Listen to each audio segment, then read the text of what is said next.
I have a winter sowing cilantro big reveal for you this time. This is the first time I've ever done a big reveal of cilantro. And you'll notice this year's the first time I'm breaking out my big reveals, because the first year when I did those big reveal videos where I opened everything all in one day, and it's really spectacular. Make sure you check back. I have several good videos like that. I was usually late, like a month late, getting them all taken out because I was really wanting to see how big they would grow. Well, now I'm actually being smart for the first time, and I'm taking them as they come. You know, the first thing was arugula, then lettuce. I got all my cabbages out, and I've done individual big reveals on that. So today is cilantro, and I am so excited. I have cilantro in just everything. Sandwiches, salads, eating it plain, just love it. So I've got 4 bursting at the seams containers. Now, before I show you, I'm going to open these up, and they've never been opened before, brand new. Big reveal. Why do I do this rather than direct sowing? Direct sowing is when you just put the seeds right in the soil.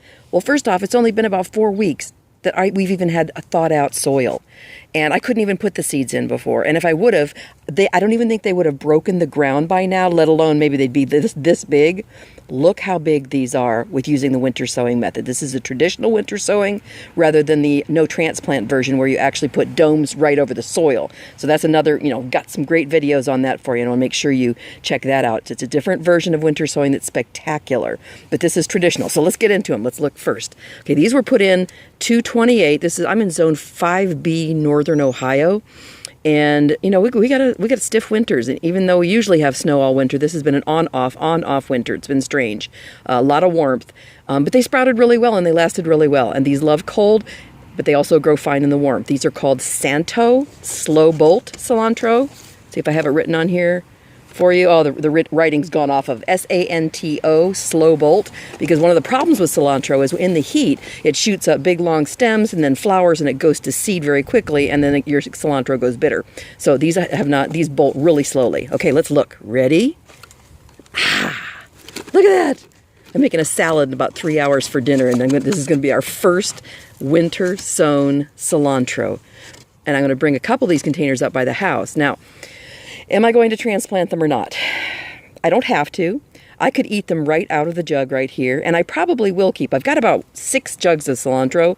I probably will keep 2 of them just in. I'll cut the top off, or this one doesn't bend back very well, and just leave it up by the door so I come out and I get my salad and all my greens and my cilantro right then. But do I want to transplant it? Absolutely. Let's look at the next one and see if we can pick which one we're going to transplant, and I'll tell you where I'm going to transplant it. Okay, ready? Number 2. Oh, even bigger leaves. Oh my gosh. That was really good, but look at this one. I bet it's a different type. I had 2 types of cilantro this time. Nope, this is slow to bolt too, slow bolt. So, and this one in on 3-9. See, my theory, I've got so much to learn about this. We all do, we're learning together, but a lot of people start winter sowing early, like December, January. I always do it late February, March, and now I'm even doing it all through April, and I'm just going to keep doing it all spring and summer, because I absolutely swear that the greenhouse effect you get with the milk jugs and all the containers, pop bottles and water bottles and juice bottles, the greenhouse moisture effect that you get is actually better to grow seedlings than direct seeding right in the warm soil. So I think this is really good. I'm really excited about this. So what I was leaning towards was this one in 228, this one in whatever I said, 3-something, 3-9. It's only 2 weeks and a half later. But the later you put it in, I'm finding the better the results.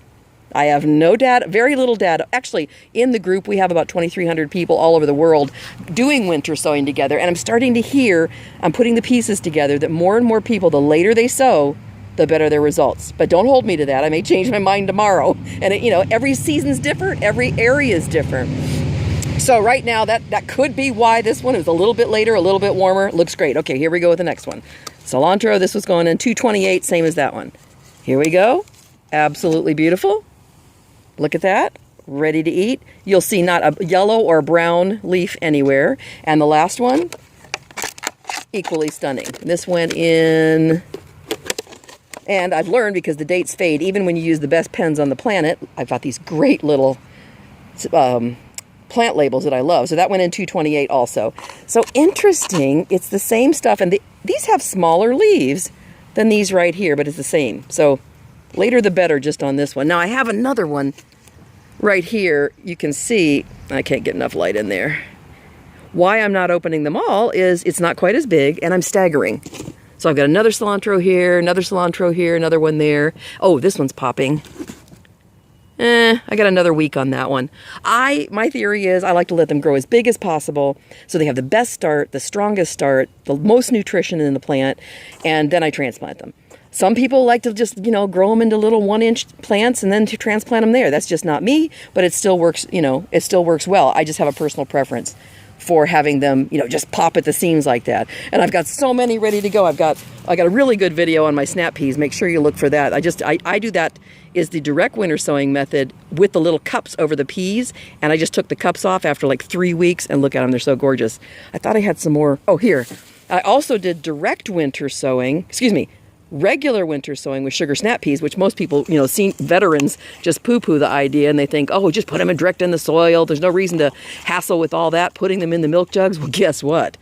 Absolutely, these are stunning. They've only been open for 2 days. I'm just getting them used to the air before I transplant them. I got 3 of them here. This is way sooner than anyone in northern Ohio could have sugar snap peas. We just, 3 weeks ago could even put seeds in the ground. And these were in, I think, 3 weeks ago. But they would not be this big if I hadn't put them under the cup. So anyway, lots of videos on all these methods. Just wanted to give you a sneak peek.